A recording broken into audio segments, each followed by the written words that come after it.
Alright, so ang pag-uusapan natin ngayon ay ang tungkol sa isang empleyado na preventive suspension daw siya noong ito lang, January 9, 2026. Tapos ang tanong niya kung makukuha daw ba niya yung sahod niya sa January 15. Ang sasahurin daw niya sa January 15 ay sakop ang pinasukan niya, trinabaho niya sa cut-off period na December 21st up to January 5th. So take note again, January 9 siya na preventive suspension. Ang pinasok niya December 21st up to January 5th. Sasahurin ba niya yon sa January 15 kung na-preventive suspension siya ng January 9? So yan ang pag-uusapan natin after nitong shout out natin sa ating mga masugid na taga-subaybay, sa mga subscribers natin dyan, mga followers natin sa ating FB page na ATTY Elvin.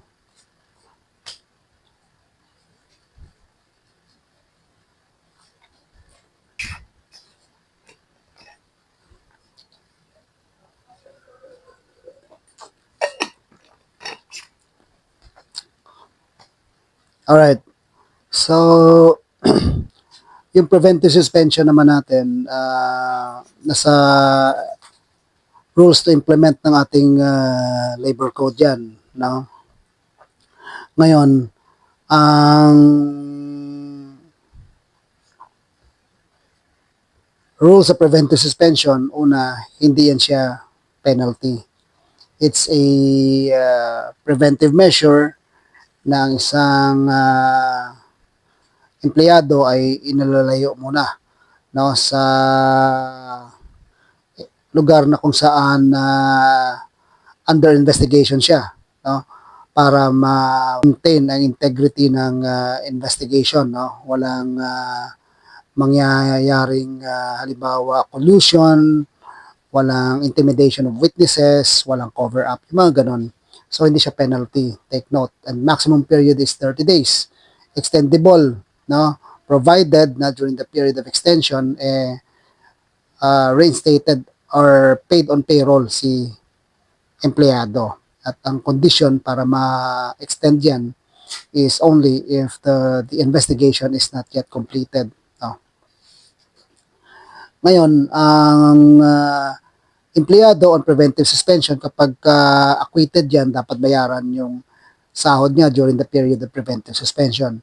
Kapag guilty naman, hindi kailangan bayaran yan, without pay siya. No? Ngayon, yung rule na yan, don't be confused kasi walang connection yan dito sa question ng ating subscriber.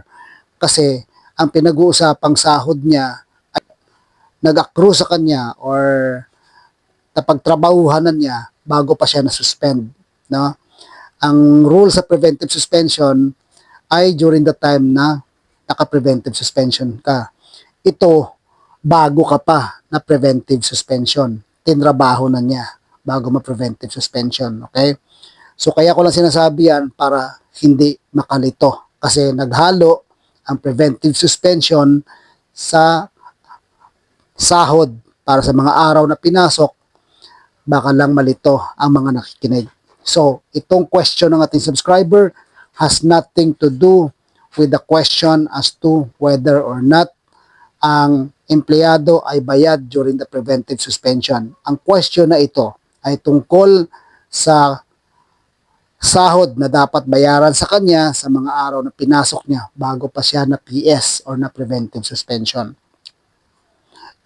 As a rule, ang tinrabaho ng isang empleyado dapat sahurin niya yan at a frequency not less frequent than once a month. Diba? Yun lang ano niyan kasi twice a month dapat ang sahod niyan, diba? So, iyan ang rule, dapat mabayaran siya. Bakit sabi natin a general rule, may exception ba? may mga exceptions kasi tayo dyan. Ang sahod at benepisyo ng isang empleyado, kadalasan pwedeng masubject yan sa withholding kapag merong problema. Kasi sa kaso nga ng Milan versus NLRC, sinasabi ng ating Supreme Court na ang isang kumpanya ay may karapatan doon sa mga danyos na nagawa ng empleyado sa kanya, no? Yung term ng kumpanya diyan ay debt, utang, no? Which as defined by the Supreme Court in the case of Milan versus NLRC, it means accountability. All accountabilities na nangyari sa loob ng kumpanya during the employment ng isang empleyado papasok as debt. E ano naman ngayon ang tungkol sa debt? Ang tungkol sa debt ay ganito.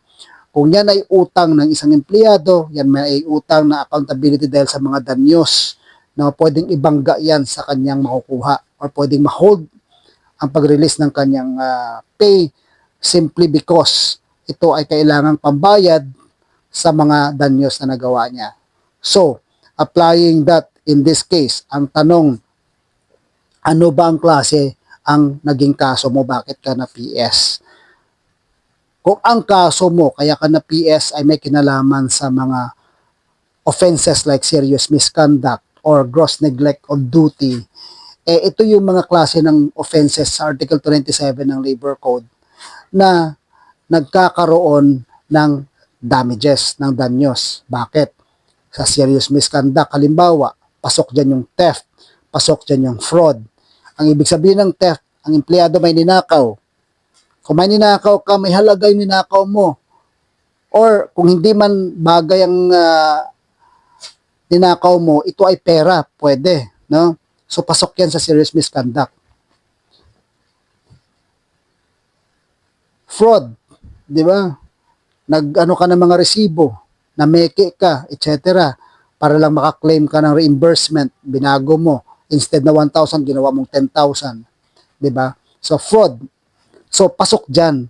Ngayon, another thing is danyos, yung arising from o yung galing sa kapabayaan, neglect of duty. Halimbawa, ikaw yung taga-maintain ng sasakyan, pinabayaan mo yung sasakyan ng kumpanya hanggang sa nagkaroon ng problema. Kumatok yung makina, yung mga ganon, nasira. Or ikaw yung nagbabantay ng database ng kumpanya, pinabayaan mo during the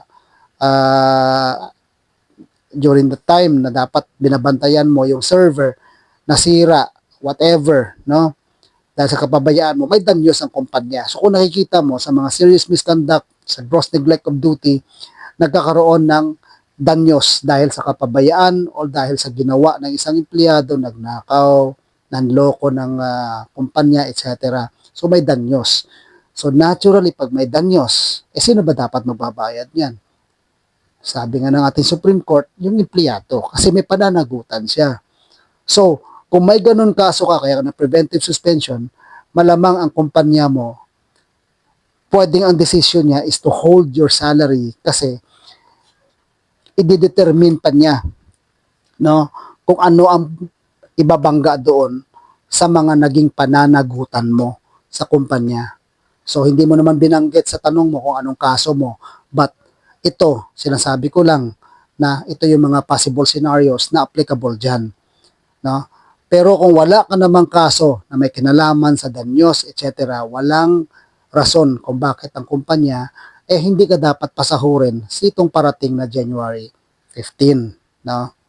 Pero may mga kumpanya kasi na pag nakikita nila na ang kaso sa'yo ay merong mga accountability na kaakibat, malamang naka-hold na yung salary mo niyan kasi ina-angle na ng kumpanya yung disciplinary action na i-impose niya at that time na mag-conclude sa notice to explain mo or sa kaso mo prior to the expiration ng iyong preventive suspension. Okay? So, again, ulitin ko lang as a rule, kapag tinrabaho mo na, dapat sahurin mo yan. Pero, merong mga exceptions kasi dyan. No? Pwede mag-withhold ang company, pwede mag-deduct ang company kapag authorized by law. Ano yung authorized by law? Ito yung under sa ating civil code. na kapag mayroong utang, mayroong accountability yung isang empleyado, pwedeng itong maging rason para ma-hold ang kanyang sahod at pabayaran sa kanya. Pwedeng magkaroon ng legal compensation dahil dyan, kaya ma-hold ang kanyang sahod dahil yun ang gagawin ng kumpanya sa kanya kapag siya ay may kaso. Normally, ang empleyado, naka-preventive suspension yan kapag ang kanyang ginawa ay magre-resulta sa kanyang continued employment which poses serious and imminent threat on the property of the company or life of the employer. Yun ang nagiging rason kung bakit nagkakaroon ng preventive suspension. So, kaya ang point natin ganito, pag na-PS ka, normally may nakikita na serious case ang kumpanya laban sa iyo.